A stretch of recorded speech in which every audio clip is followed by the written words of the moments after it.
بسم الله والصلاة والسلام على رسول الله. السلام عليكم حبيباتي، نتمنى كامل تكونوا بخير. وقت ما لحقتكم هذا الفيديو كما تعرفوا هنايا حبيباتي عندي وصفة قلب اللوز المحلات. جبت لكم الوصفة الأصلية يعني بجميع الأسرار تاعها. جبت لكم يعني واحد لي زاستيس باش تخرجوا القلب اللوز تاعكم كيما تاع المحلات طبق الأصل تماما. صدقوني نتحداكم تلقاو وصفة أسهل من هذه يعني ونتيجتها أروع من هذه. وصفة رائعة جدا، نقول لكم خبيوها في عينيكم ومدوها غير اللي عزاز عليكم. وصفة رائعة جدا، وصفة ناجحة 100%. يعني نقول لك حبيبتي ادي الوصفة هذه وعلى ضمانتي سييها راهي رايحة تعجبك وتخلي الوصفة يعني لرمضان راكي رايحة ديري بها حالة حالة. نقولوا بسم الله وعلى بركة الله. أول حاجة هنا يا حبيباتي جبت لكم يعني السميد الخاص بقلب اللوز، واللي هو كما راكم تشوفوا هنايا يجي السميد لخشين. يعني كي تشريو السميد هذا تشريوه من محلات بيع لوازم الحلويات، كذلك كاين لي سوبيرات يعني يبيعوه بالميزان. هذا السميد هذا تاع القلب اللوز ما تلقاوهش في هذوك يعني العلب هذوك تاع كيلو كامل. يعني هذا اللي يجي خشين راكم تشريوه بالميزان الخاص بقلب اللوز. واش نحتاجو هنايا 4 كيسان تاع سميد قلب اللوز كما راكم تشوفوا. حطيتهم هنايا في ريسيبيون 4 كيسان. بالنسبه لحجم الكاس 220 مليلتر، والله الكاس تاع ام وليد هم يرفدوا نفس الكيل. وعندي هنايا نص كاس تاع الزيت النباتي بهذه الطريقه. وهنايا عندي شويه تاع الملح حوالي نصف ملعقه صغيره. ونبداو هنايا نبسسو في السميد تاعنا بهذه الطريقه، يعني بيديكم حاولوا انكم تبسسوا مليح هذاك السميد بالزيت اللي كنا ضفناها. كما راكم تشوفوا يعني حاجه صدقوني اسهل من هذه الوصفه محال. راكم رايحين تلقاو هذه الوصفه الاصليه لاصحاب المحلات، صدقوني يعني تكذبوا لكن راكم خدمتوها في الدار. بالاخص يعني اللي عندها هكا باباها خاوتها الزوج تاعها، صدقيني رايح ينبهر في النتيجه. خليت هذيك الريسيبيون تاعي جانبا ونروحوا نحضروا السيرو تاعنا. واش درت هنايا؟ درت 2 كيسان تاع سكر، يعني نفس الكاس اللي تكيلو به تكملوا به 2 كيسان سكر. وهنايا عندي نص كاس تاع ماء الزهر، ونكمل النص اللي بقى بالماء. يعني رايحين نحتاجو كاس من السوائل، نص ماء زهر ونص ماء كيما راكم تشوفوا. يعني رايحين نشمخوا القلب اللوز تاعنا بهذا السيرو. شوفوا هنايا نخلط هذاك الماء وماء الزهر مع هذاك السكر. نخلط شويه هنايا بلا سباتيل كيما راكم تشوفوا ولا ملعقه خشبيه. وندي الكسرونه تاعي على نار تكون متوسطه مع التحريك المستمر حتى يذوب لي برك هذاك السكر. يعني جوست ما تشوفوا بلي هذاك السكر تاعكم راهو ذاب تقعدوا تخلطوا. جوست ما تشوفوا بلي هذاك السكر تاعكم ذاب جيدا اطفيو على النار.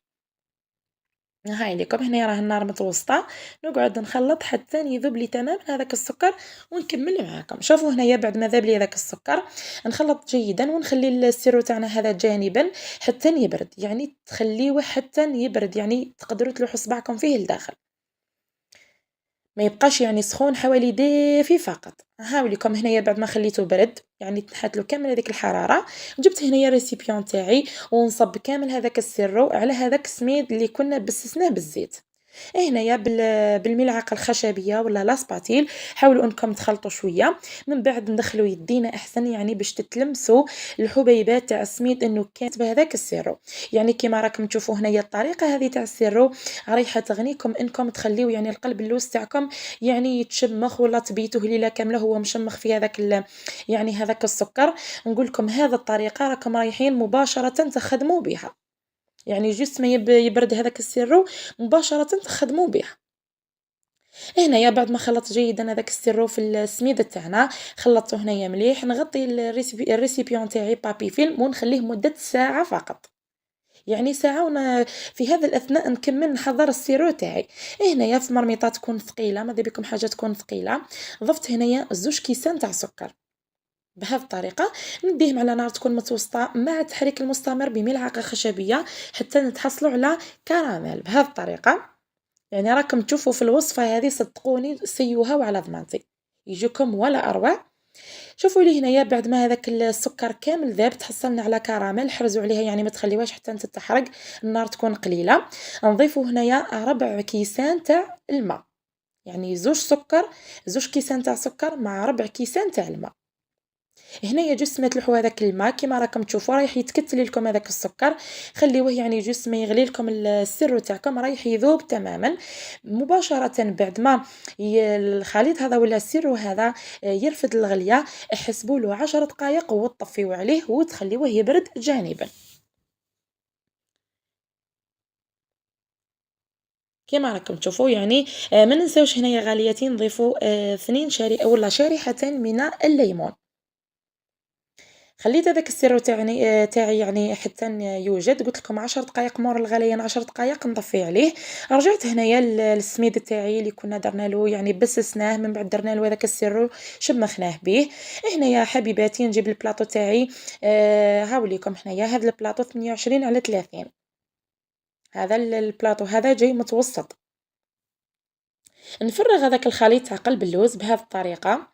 كذلك هنايا ركزوا لي مليح على هاد لي زاسيوس اللي راني نمدلكم فيهم، يعني عطيتكم جميع الاسرار، ما بخلت عليكم بولا حاجه، يعني باش كامل تنجحوا فيها وتجيكم كيما تاع المحلات طبق الاصل.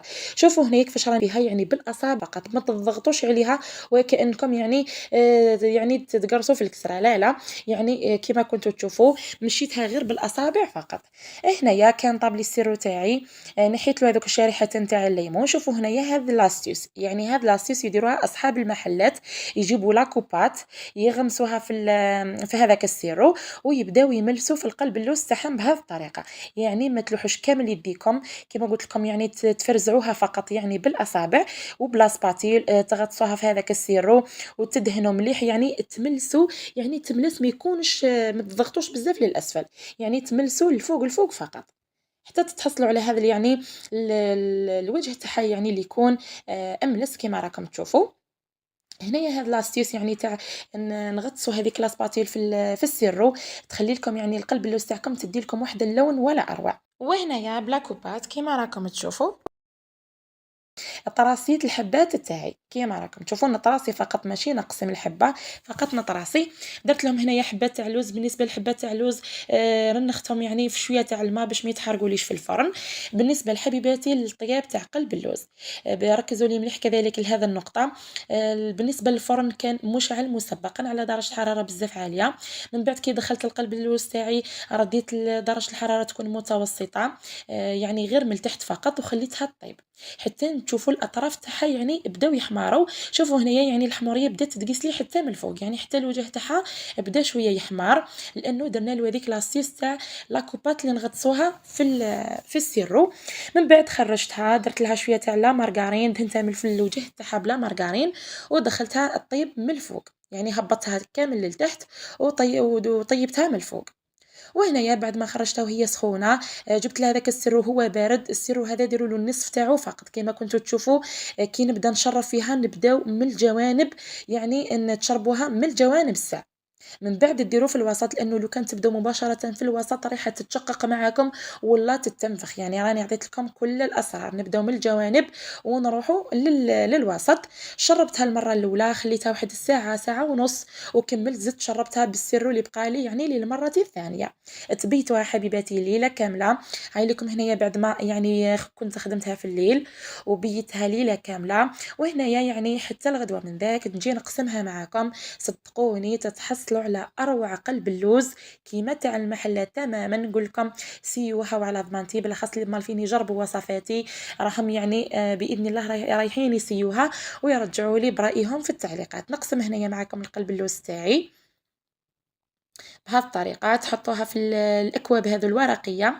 بالنسبه للاكواب هذو راهم الخاصين بالمادلان، يعني تفتحوا هذاك الكوب الورقي فقط وتحطوا القلب اللوز تاعكم. صدقوني تحطيها لزوجك، تحطيها لاولادك، لوالديك، لخواتاتك ولا خاوتك، صدقوني يحطوكم شريتوها من برا. يعني لو كان ما يشوفوكمش وانتم حضرتوها في المنزل، صدقوني رايحين يحطوكم باللي شريتوها من برا.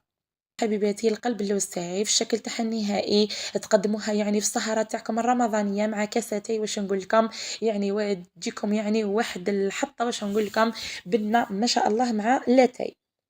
هاي لكم هنا قربت لكم الصورة باش تشوفوا يعني القلب اللوز تاعنا كيفاش تجي مرملة، تجيكم طرية، تجيكم معسلة حتى للقلب بنتها ولا أروع. واش نقول لكم، وصفة تستحق التجربة. نتمنى تجربوا الوصفة، تردوا لي رأي تاعكم في التعليقات كيما العادة. ما تنساوليش من دعمكم الجميل جام للفيديو، اشتراك في القناة إذا كنت حبيبتي أول مرة زرتيني، بارطاجيو لي لا فيديو مع الأهل والأصدقاء اللي تعمل فائدة. والسلام عليكم ورحمة الله تعالى وبركاته.